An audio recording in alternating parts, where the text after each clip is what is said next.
से रावण के प्राणों को हरण करने का जो दिन है उसका नाम है दशहरा।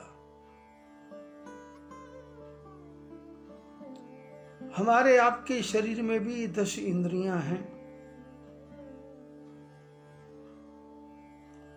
और ये 10 इंद्रियां हमारे को आपको सबको नचा रही हैं।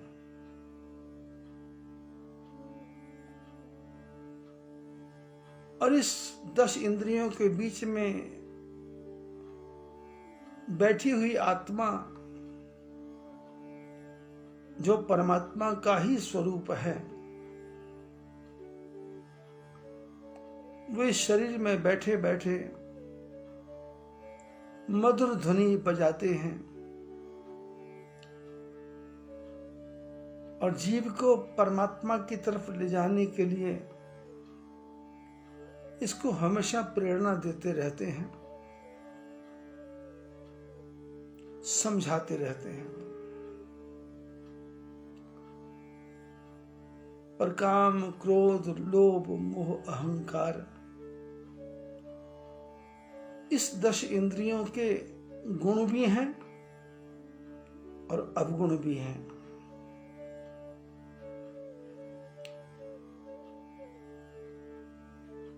परमात्मा ने संसार बनाया तो जोड़ा बनाया, सुख दुख, पाप पुण्य दिन राति, साधु असाधु, सुजाति कुजाति, दानव देव, ऊंच और नीचू,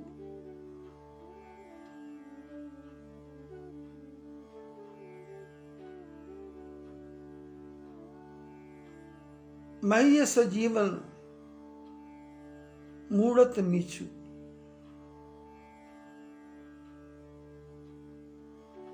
काशी मग सुर सरिक्रमनासा, मरु मारव महिदेव गवासा। स्वर्ग नरक अपवर्ग विभागा, जड़ चेतन गुण दोष विभागा। जड़ चेतन गुण दोषमय, विश्व कीन करतार। संत हंस गुण गहहि पय, परिहरिवारी विकार। हर वस्तु का जोड़ा बनाया, लेकिन ये हमारे ऊपर डिपेंड करता है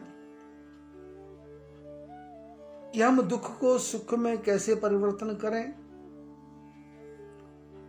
और सुख को दुख में कैसे बदल दें। सुख दुख, पाप पुण्य उसी वस्तु के द्वारा हम पाप भी कर सकते हैं, उसी वस्तु के द्वारा हम पुण्य भी कर सकते हैं।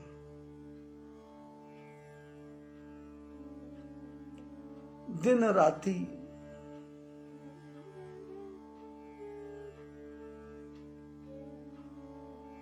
हम दिन का सदुपयोग करें तो जीवन का आनंद आ जाएगा। हम रात का सदुपयोग करें तो रात का भी आनंद आ जाएगा। लेकिन हम दिन का दुरुपयोग करें तो दिन बर्बाद हो जाएगा और रात का दुरुपयोग करें तो रात भी बर्बाद हो जाएगी। महापुरुषों ने कहा कि रात गवाई सोए के, दिवस गवायो खाए। हीरा जन्म अनमोल था, कौड़ी बदले जाए। कौड़ी के बदले सब खत्म हो गया, कुछ भी हाथ नहीं आया। शास्त्र कहते हैं ये 10 इंद्रियां हैं, इसके अंदर बैठे हैं भगवान कृष्ण। मदन मोहन सदन तन में छुपे मुरली बजाते हैं। मदन मोहन सदन तन में छुपे मुरली बजाते हैं।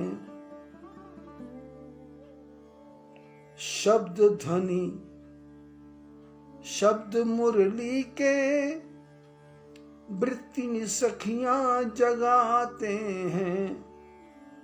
मधुर ध्वनि शब्द मुरली के वृत्ति सखियां जगाते हैं।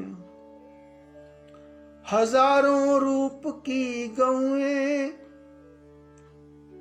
इंद्रियां चल रही वन में। आप यदि विचार करेंगी हमारी 10 इंद्रियां हैं, अरे ये 10 इंद्रियां नहीं है। इस एक एक इंद्रिय के पीछे हजारों हजारों झंझट लगे हुए हैं। जीव को 6 रस का भोजन चाहिए, आंखों को मधुर मधुर दृश्य चाहिए, कानों को इसके रस के अनुसार शब्द चाहिए,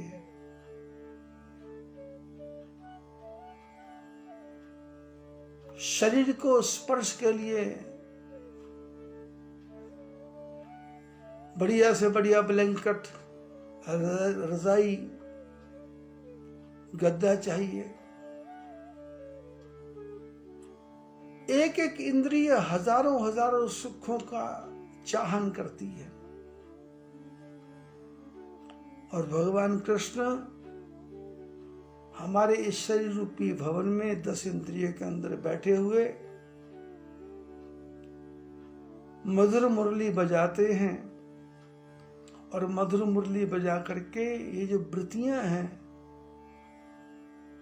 ये जो भाग दौड़ अंदर मन में लगी हुई है, उसको भगवान कृष्ण जगाते हैं।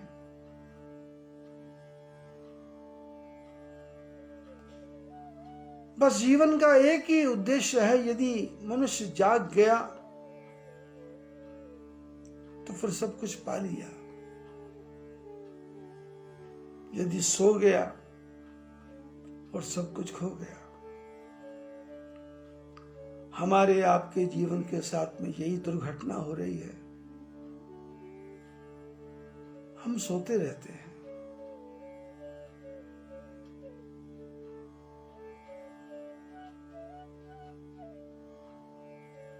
संसार का माया जाल इतना विचित्र है, क्योंकि जो जो मनुष्य की उम्र बढ़ती जाती है, परिवार का ताना बाना बढ़ता जाता है, इसकी निद्रा गायब हो जाती है। बेटी की चिंता, दामाद की चिंता, बेटे की चिंता, बहू की चिंता, अपनी चिंता। बिस्तर तो गद्देदार मिला है, लेकिन होता कुछ नहीं। क्यों? किसी महापुरुष ने कहा, ये दौलत लड़का दे सकती, पर पुत्र कहां से पाओगे? आपके पास बेटा नहीं है, किसी कारण से संतान की प्राप्ति नहीं हुई, और आपके पास धन है, तो कोई भी आपको अपना बेटा दे देगा, गोद पुत्र दे देगा। दौलत लड़का दे सकती, पर पुत्र कहां से पाओगे? अरे दौलत बिस्तर दे सकती, पर नींद कहां से लाओगे? दौलत बुद्धि दे सकती,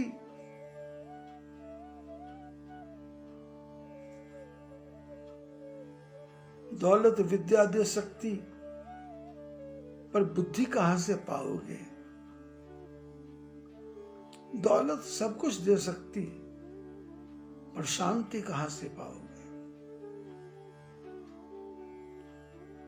पैसे से वस्तुएं तो इकट्ठी हो जाएंगी,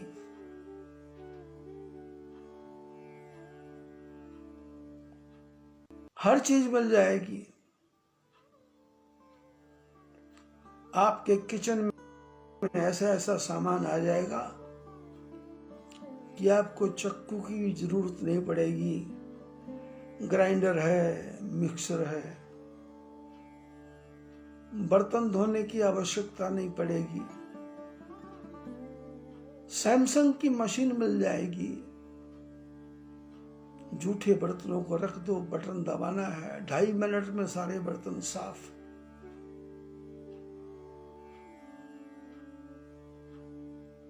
भोजन बनाना है तो ओवन है, पानी उबालना है तो गीजर है,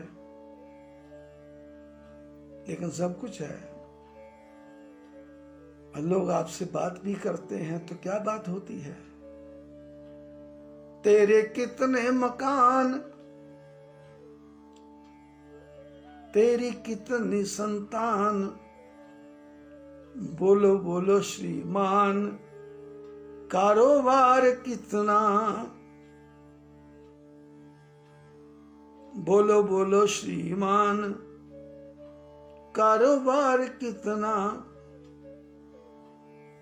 जब तू पहुंचेगा शमशान,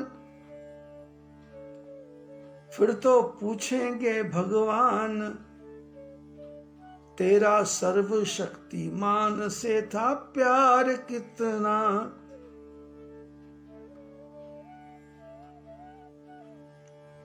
हम जब रामायण को पढ़ते हैं तो 2 पात्र हैं, दशरथ और दशानन। दशरथ के साथ भी दश लगा है और दशानन के साथ भी दश लगा है। आनंद तो मुख तो 10 हैं, पर 10 मुख अलग अलग भाषा बोलते हैं। और दशरथ क्या है? जिसने जीवन के रथ को रथ बना लिया और अपनी इंद्रियों को लगाम लगा करके, घोड़े बना करके अपने रथ में जोड़ लिया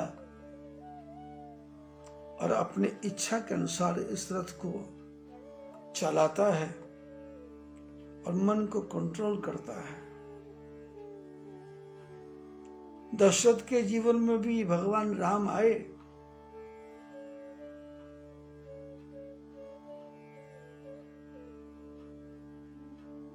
दशरथ ने बहुत प्रेम किया और वही राम शूर्पणखा के द्वारा रावण के जीवन में भी आ गए। रावण के प्रसंग को यदि हम ध्यान से सुने समझें तो जब सीता जी का, शंकर जी का धनुष तोड़ने का समय था, उस समय भी दशानन आया था।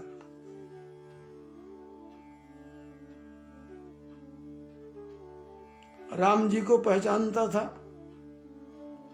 कि ये मेरे नारायण हैं, ये मेरा कल्याण करने के लिए धरती पर आए हैं,